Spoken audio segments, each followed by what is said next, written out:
Hello, myself Sedunath. I'm the founder of Milkman's Farm Fresh Dairy.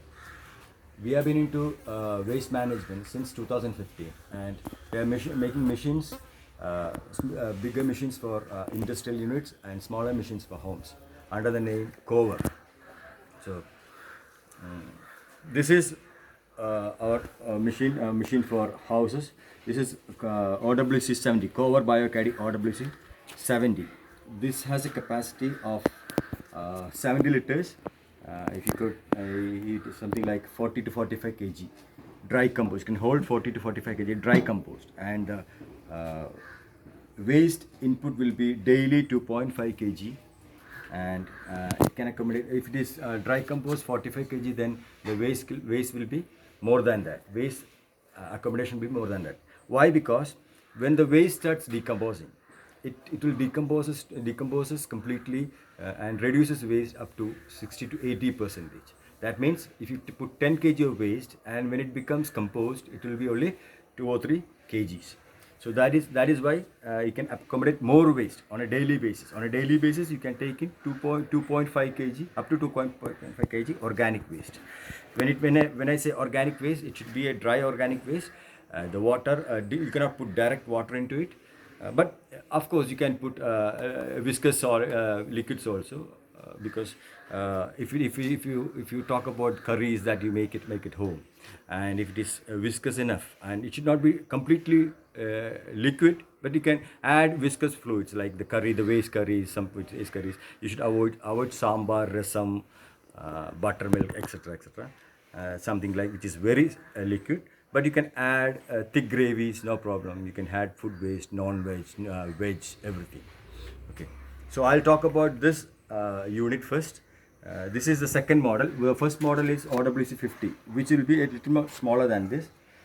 This is 70 liters, and the height is 24 inches.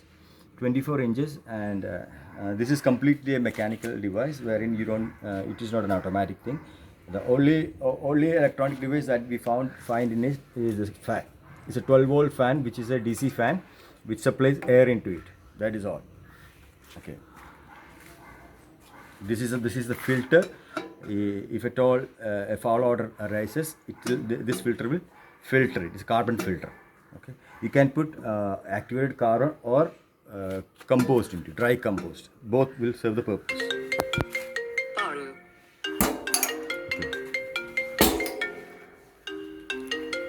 So, talking about the machine, this has 2 chambers. I'll show you the chambers first. This is the first chamber, and this is the second chamber.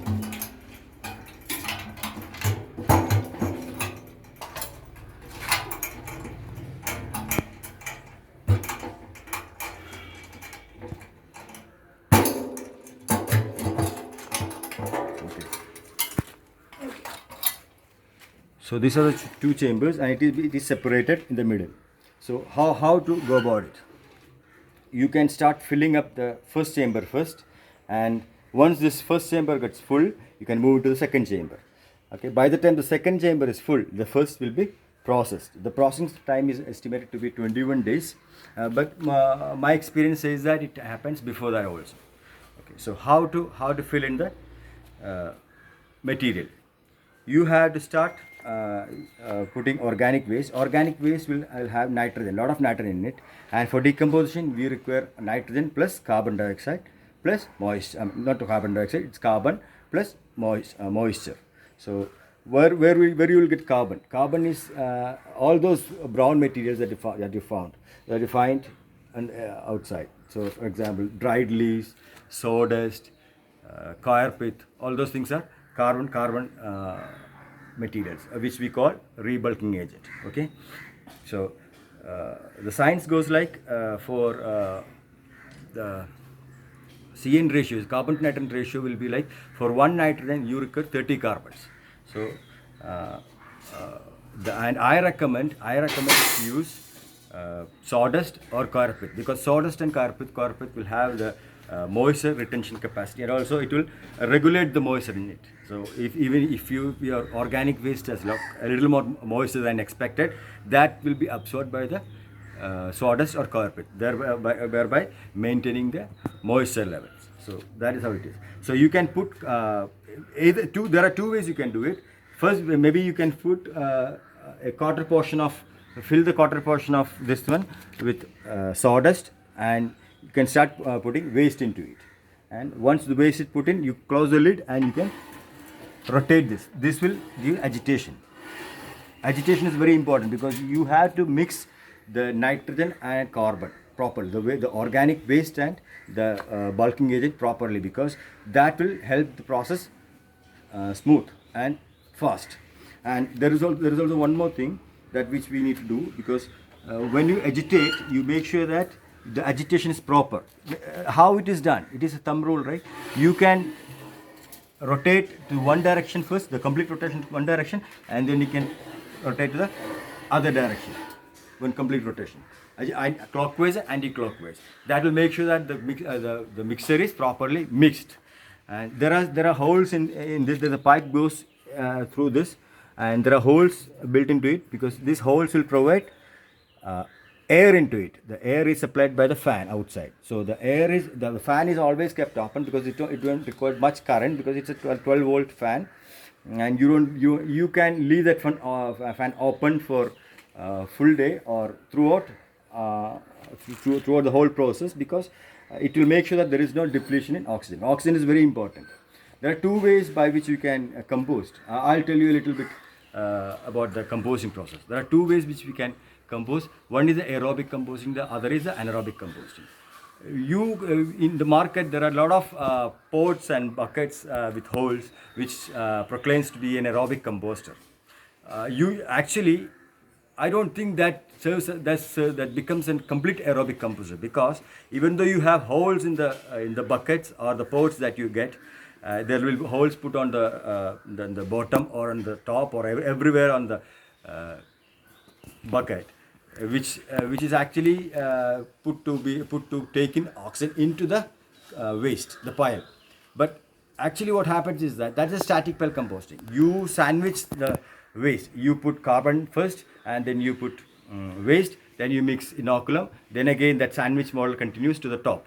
So, and it is believed that the holes which is been built across throughout this bucket will fetch in oxygen into the middle, but usually it doesn't happen like that. Why? Because when you put this waste on top of it, there's a hydrolysis that happens, which will force that waste to press down.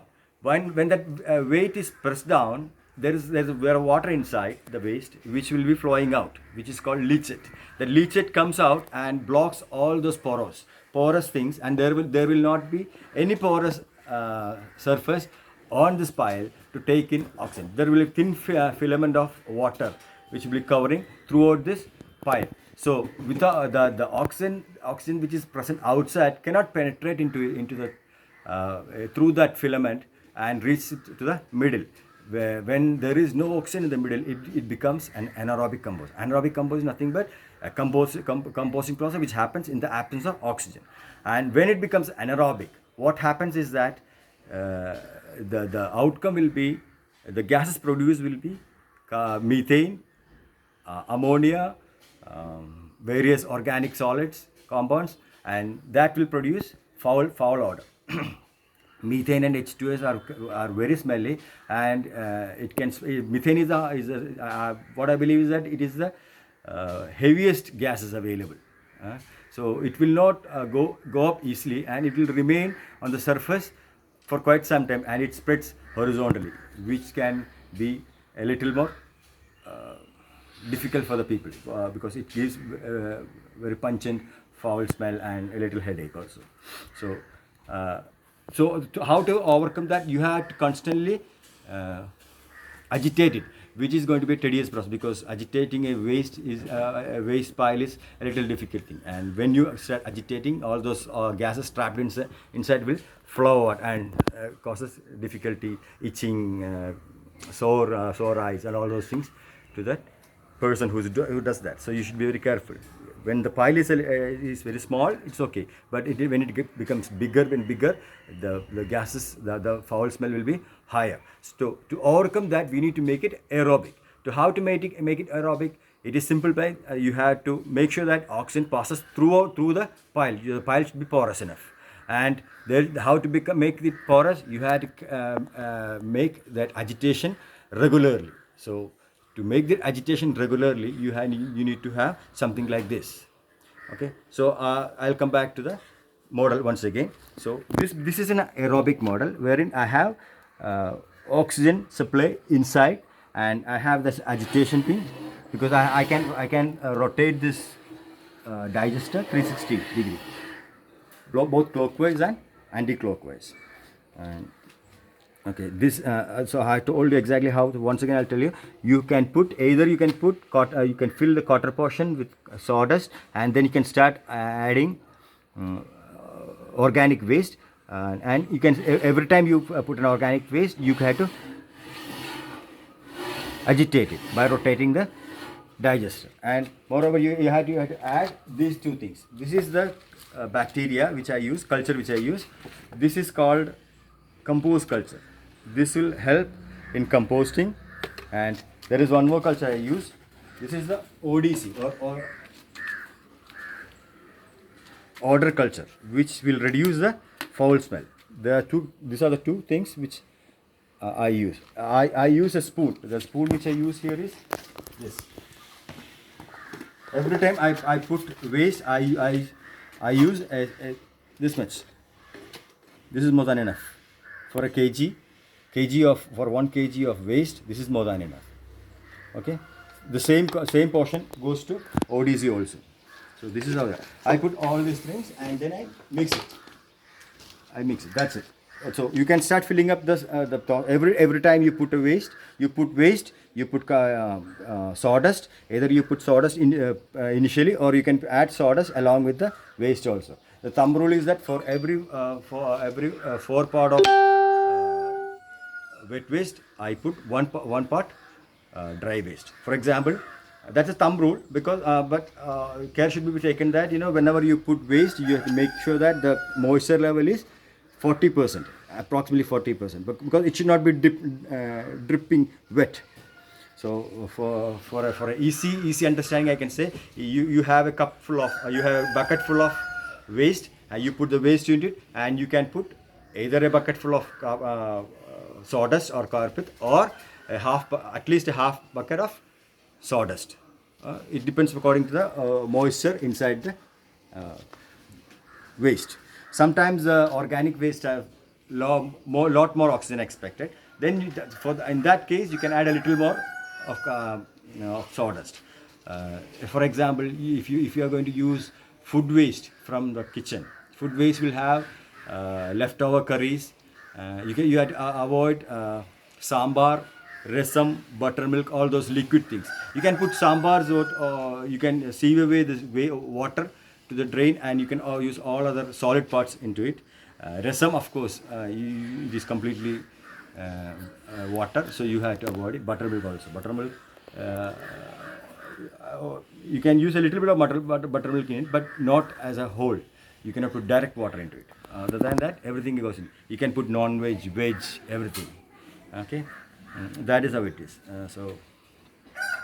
The whole processing time is 21 days, because in my experience I have completed this process before 21 days also. So days doesn't matter, because it is going to be a continuous process. You'll be filling up the first compartment first, and once this is full, you have to move to the next compartment. By the time the second gets full, this would be processed. And the biggest advantage is that if you are going to put, for example, if you are going to put for 10 kg of waste into it, and that 10 kg, when it gets processed, will become 2 kgs of dry compost. So 80% to 60 to 80% weight reduction will be there. Thereby, you can when this got full and this part is processed, it will be half, or even lower than half of this portion. So you can start using. Once the compost is available, when the first compost is harvested, you can use that compost instead of sawdust or carpet, because that compost itself have a lot of organic carbon. That compost will be, if it's dry enough, then you can start using that. So I'll show you how I am using it. So I'll move into that the machine which I have. This is a demo unit. I've been using this ever since I started making this. So this also has 2 compartments. Okay. So I don't have a separation between, because I don't need that. I know how to use it because without a separation. So I don't keep it. So what I have used here is that this is nothing but dead birds. I have a poultry farm here. I've been using dead birds in. You see, these are the remainings of dead birds. See, I'll show you.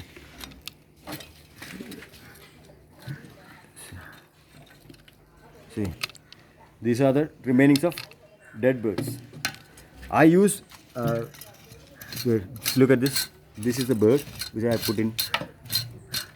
If you can see it, this is a dead bird. This is in processing. There is no smell, absolutely no smell. I have put around 6 birds in this. There are 6 birds now at present getting processed. See, this is the dead bird. This is one dead bird. This is another dead bird. This is another dead bird. There is one more here. So it is been, and the outcome is, these are the compost. This is the compost I get from this. It becomes like this. Once it gets processed, the birds will turn into a compost, which is highly fertile. So I don't use any other rebulking agent, sawdust. Or initially I used to have sawdust, but once I got the compost ready, I was using compost. So I don't use the whole compost, because right now I have one more 2 sacks of compost already.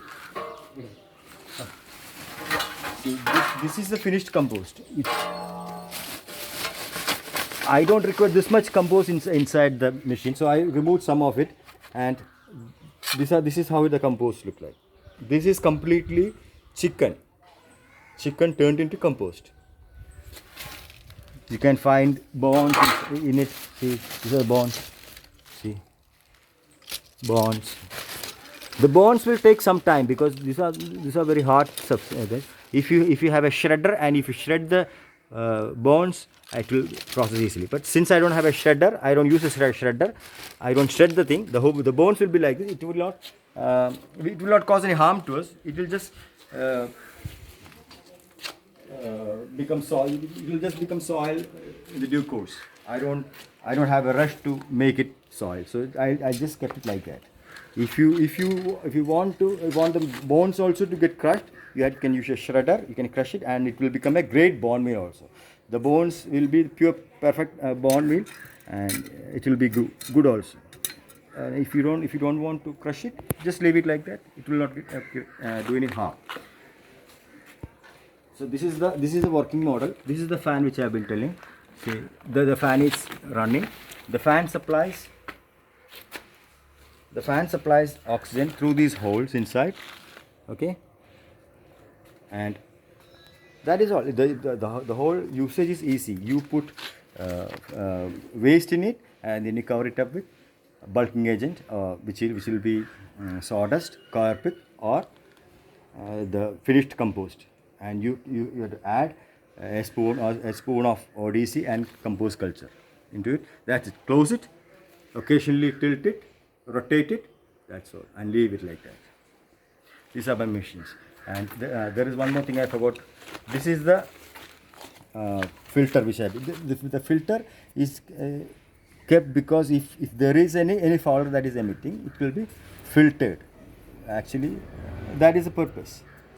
Usually the odor doesn't come out, but sometimes there could be a little odor, because when the beginners start using this, they don't know how to go about it. So they'll put more water in it. They put less rebulking agent, or the waste will be more. And all if there is if the composition is a little bit here and there, then you had to correct it.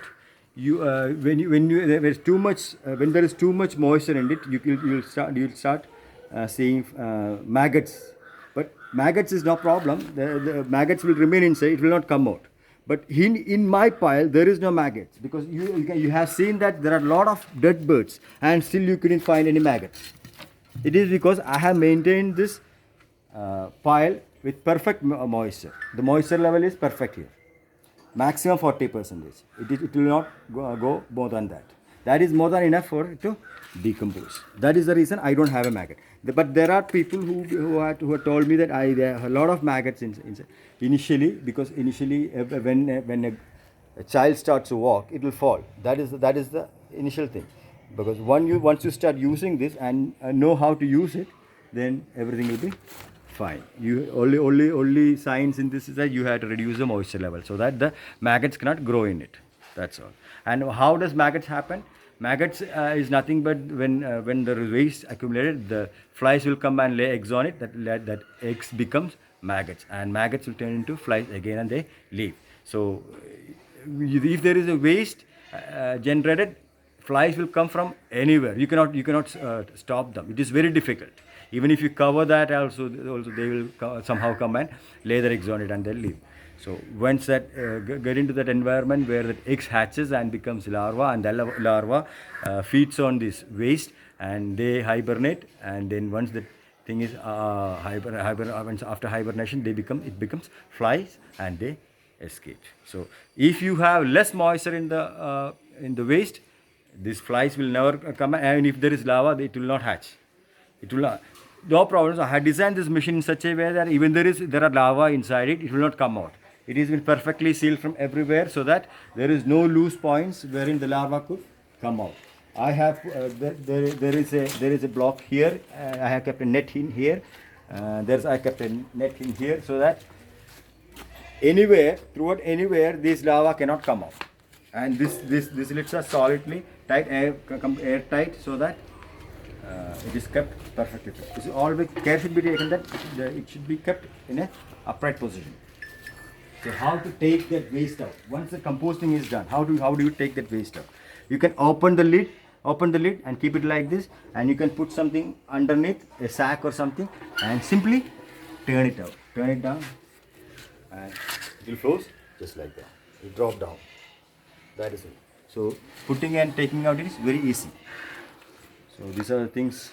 This is made of stainless steel. It's made of stainless, so it will be durable.